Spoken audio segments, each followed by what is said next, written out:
गोली गलती से लगी है, लेकिन मैंने सवाल किया कि दूसरी गोली कैसे लगी है, उसका उनका कोई जवाब नहीं। ऐन पे क्या दे दिया, गऊ कसकर को दे दिया, इसलिए हमें कुछ समझ में नहीं आ रहा। इस एंगल को भी वेरीफाई किया जाएगा और जो अन्य जो कारण है इसमें हत्या का जो अभी तक सामने आया है उसको वेरीफाई करके उसी। फरीदाबाद में 12वीं के छात्र आर्यन की हत्या का केस कुछ ज्यादा ही पेचीदा होता जा रहा है।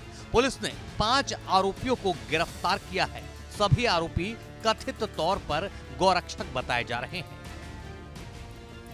हालांकि पुलिस इस बात से इनकार कर रही है, लेकिन पुलिस इस हत्या का कारण भी नहीं बता पा रही है। सुनिए एसीपी क्राइम क्या बता रहे हैं। जो प्रारंभिक जो इन्वेस्टिगेशन है उसमें सामने आया है कि जो आरोपी है और जो मृतक है वो एक दूसरे को जानते नहीं थे। उनका अभी तक का कोई सच पीछे कोई कॉन्स्पिरेसी या फिर किसी तरीके की रंजिश कोई सामने नहीं आई है। जो आरोपियों ने जो पूछताछ के अंदर बताया है उन तथ्यों की अभी जांच की जा रही है। मैटर जो है वो अभी अंडर इन्वेस्टिगेशन है। अभी इनिशियली मैं आपको ये बता सकता हूँ कि सभी आरोपी जो है उनको जो इस वारदात के अंदर इन्वॉल्व थे सभी को गिरफ्तार कर लिया गया है और अभी उन्हें जुडिशियल कस्टडी में भेज दिया गया है। जो चीज़ सामने आई है जो पूछताछ के अंदर, ये जो गलतफहमी के अंदर गोली जो है वो चलने की जो बात है वो सामने आई है। जो आरोपी हैं उनको लगा कि ये किसी तरीके कोई आपराधिक व्यक्ति हैं जो किसी आपराधिक वारदात को अंजाम करने के लिए आए हैं और उन्होंने इसी उसके अंदर उसे प्रोटेक्ट करने के लिए किया। लेकिन जो वर्जन है अभी इसको वेरीफाई किया जा रहा है। मैटर मैंने बताया जो भी आदमी किसी भी मकसद से जिसकी उसके पास अथॉरिटी नहीं है, अगर वो लॉ को हाथ में लेगा या फिर अगर अपने राइट्स से बाहर जाएगा तो उसके खिलाफ यही कारण है कि उनके खिलाफ कार्रवाई करी जा रही है। जो आप लोगों के द्वारा जो अभी बताया गया कि वो किसी तरीके से इस तरीके से विजिलेंटे थे या नहीं थे, उस बारे में अभी उनका जो प्रीवियस बैकग्राउंड है उसको वेरीफाई किया जा रहा है। क्राइम ब्रांच के एसीपी खुद बता रहे हैं कि अपराधी का शक होने पर गोली मारी गई। तो सवाल यह है कि पुलिस की जगह अपराधियों को और कौन निशाना बनाने लगे हैं। खैर, पुलिस का कहना है कि जांच की जा रही है, लेकिन जो हत्या के पीछे की कहानी बताई जा रही है उसी का हिस्सा है ये सीसीटीवी फुटेज। इसी डस्टर कार में जिसका पीछा स्विफ्ट कार करती हुई दिखाई दे रही है, आर्यन और उसका दोस्त हर्षित का भाई शैंकी और उनके घर की 2 महिलाएं थी।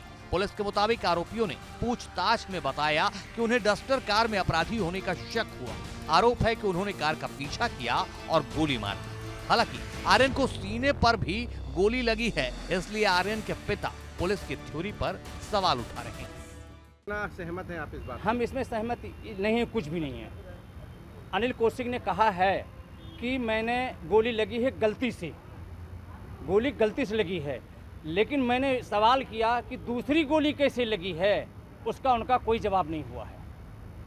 मकान मालिक जो हैं हमारे जो रहते हैं 5 नंबर में, उनके बच्चे और उनकी मिसेस सब ने बयान दिया। पहले 1 नंबर वालों का कह रहे हैं मैंने न्यूज़ में दिया है कि मैंने पहचाना, लेकिन ऐन पे क्या दे दिया, गऊ कसकर को दे दिया, इसलिए हमें कुछ समझ में नहीं आ रहा है असलियत। और मकान मालिक से पैसे मेरे को 4,15,000 रुपये लेना है, एग्रीमेंट बना हुआ है। अगले महीना मेरा डेट पूरा हो रहा है और ये घर से सब गायब हैं, लापता है। पुलिस इनको छोड़ दी है। पुलिस के मुताबिक हर्षित और शैंकी का कुछ ही दिन पहले कुछ युवकों से झगड़ा हुआ था, जिसमें शैंकी के खिलाफ मुकदमा भी दर्ज किया गया था।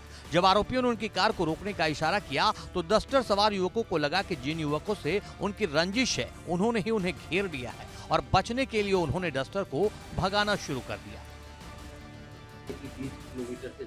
गाड़ी के अंदर जो आर्यन के साथी शैंकी था उसके ऊपर जान से मारने का जो एक केस है, हत्या के प्रयास की कोशिश का मुकदमा उनके ऊपर ऑलरेडी था 307 का, जिसके अंदर वो वांटेड था और उसे लगा कि शायद ये जो दूसरा पक्ष है जिनके साथ उनका ये मुकदमा चल रहा है या वो पक्ष हो सकता है इनके साथ, बदला लेने की नीयत से वो लोग आए हों, इसीलिए वो जो है उन्होंने अपनी गाड़ी को भगाया था। इस वेपन से कितने फायर किए? जो अभी तक सामने आया है उस वेपन से टोटल 4 फायर जो है वो बताए गए हैं और 2 जो इंजरीज हैं वो डिसीज्ड को थी और जो वेपन है उसका फोरेंसिक लैब में भेज करके उसका इंस्पेक्शन कराया जाएगा और जो चीज़ है उसको। हालांकि आर्यन के पिता इस पूरे मामले में हर्षित, शैंकी और उसकी मां पर भी सवाल उठा रहे हैं। पैसे मेरे को 4,15,000 रुपये लेना है, एग्रीमेंट बना हुआ है। अगले महीना मेरा डेट पूरा हो रहा है और ये घर से सब गायब हैं, लापता है। पुलिस इनको छोड़ दी है। हमें पैसे दिलवाने की कृपा किया जाए बस। रक्षकों ने गोली मारी तो आप उस बात से सहमत हैं या आपको कोई हम शंका है? सहमत तो नहीं है जी, सहमत नहीं है, लेकिन जो कानून प्रशासन कर रहा है तो उनको ज़्यादा पता है, और वैसे पुलिस पूरी मदद कर रही है मेरी, क्योंकि सारे पुलिस डिपार्टमेंट जो नहीं है सारी मेरी अपनी ही मदद कर रही है, पुलिस मेरी पूरी मदद कर रही है। लेकिन हमें आत्मिक शांति नहीं मिल रही है कि पहले लेडीज़ों ने 3 आदमी बयान दिए कि 1 नंबर वाले हैं, और 1 नंबर वाले कैमरे में आ गए कि नहीं हैं। फरीदाबाद पुलिस ने बेशक आरोपियों को इस मामले में गिरफ्तार कर लिया है, लेकिन मृतक आर्यन मिश्रा के पिता पुलिस की स्टोरी पर सवाल उठा रहे हैं। उन्होंने मकान मालिक पर भी शक जताया है। इस पूरे मामले में पुलिस ये नहीं बता पा रही है कि बिना किसी पहचान या रंजिश के आरोपियों ने किस कारण डस्टर कार का पीछा किया और क्यों फायरिंग कर आर्यन की हत्या कर। पुलिस के मुताबिक आरोपियों ने डस्टर सवारों को अपराधी समझा तो उन्होंने क्यों पुलिस को सूचना नहीं दी, क्यों उन्होंने खुद को कानून के ऊपर समझकर मृत्यु दंड निर्धारित कर दिया। खास बात यह है कि मामले में मुख्य आरोपी अनिल कौशिक काफी समय से गौरक्षक दल से जुड़ा हुआ है। आमतौर पर इस तरह के अपराध गौ तस्करों द्वारा किए जाते रहे हैं। देखना यह है कि पुलिस की जांच में आगे क्या सच्चाई सामने आती है। For exclusive and insightful videos, subscribe to our new channel ABP Live Premium.